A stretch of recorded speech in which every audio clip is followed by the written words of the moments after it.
Welcome back to Informed Sources. Some University of Memphis students say they're outraged after learning Kyle Rittenhouse will be making a guest appearance on campus later this month. Rittenhouse is the young man who shot 3 people, killing 2 during a protest in Kenosha, Wisconsin in 2020. The protest stemmed from the police shooting of Jacob Blake, a black man left paralyzed after that encounter with a white officer. Rittenhouse was charged but acquitted by a jury after claiming self-defense. We talked with one state lawmaker who says even if students don't like the fact that Rittenhouse is appearing, they need to see this as a learning experience, arguing that First Amendment rights must be upheld.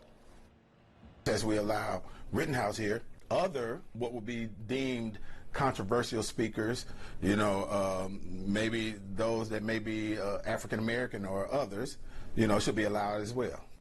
In a statement, the U of M says the event is not sponsored by the university. It's hosted by a student organization called Turning Point USA, which has sponsored other Rittenhouse events across the country. Kyle Rittenhouse, what was your first reaction when you heard about it?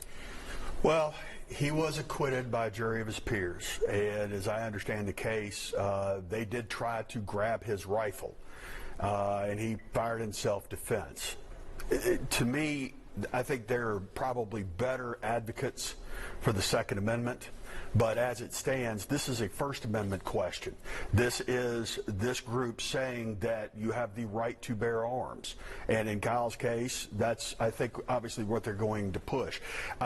Me personally, I've been enjoying this because in the sense that all these liberal colleges that try to have all their liberal theology put out there, and now the shoe's on the other foot with a Second Amendment Republican, and now they have to defend his right to speak. So in that regard, if he has been invited, if he's being paid to come speak, it's his First Amendment right to speak. What do you think, Councilman? Mr. Rittenhouse is a vigilante. He crossed state lines as a vigilante for this protest. His mom took him across. We talked about earlier off air how the parents in Michigan were found guilty of involuntary, I think, was it involuntary manslaughter? Right. Yes, sir. So they aided and abetted their son. So he lived in Wisconsin, or maybe Illinois, I get the state lines crossed. He came across state lines as a vigilante. We are glorifying a killer. He was found not guilty. But this man, had he stayed at home, this would not have happened. He's not law enforcement. He wasn't deputized.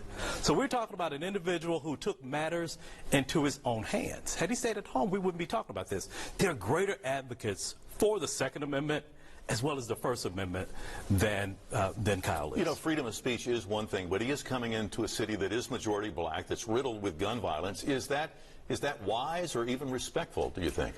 I don't know what he's going to say or what he's going to talk about. But again, it is a strong advocate of the First Amendment right to share what he has to share.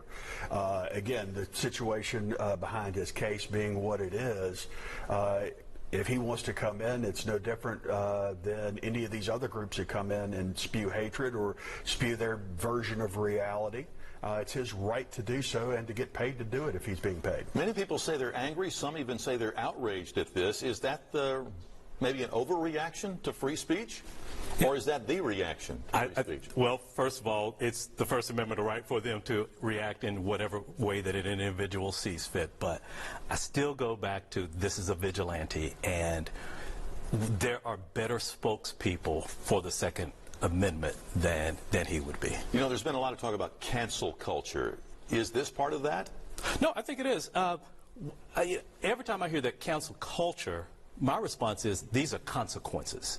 You and I just can't go out in an unabated way, act in whatever manner we see fit, and then complain based upon what the reaction is. Those are just consequences. As children, we learn, hey, if you act badly, your parents are going to correct you. Yeah. Those are consequences.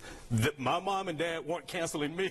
They were just teaching me consequences. They were disciplining. Well, it's his First Amendment right. It's not like he's walking into a crowded theater and screaming fire. Okay, he's been brought in by this group. He is going to say whatever he's going to talk about, I would assume the Second Amendment, and then he is going to leave. I agree with Martavius in this regard, though, that I think there are better advocates and stronger advocates for our right to keep and bear arms that should be speaking, but I would tell the parents and the families that are upset about this, this is his right. It is their right to complain and to be outraged and to say so. It's his right to say what he has to say. All right, we'll be watching. When we come back, should Penny Hardaway stay or should he go? There has been a lot of discussion about the future of the Memphis Tigers coach after a roller coaster season. Our panel weighs in on that debate coming up next on Informed.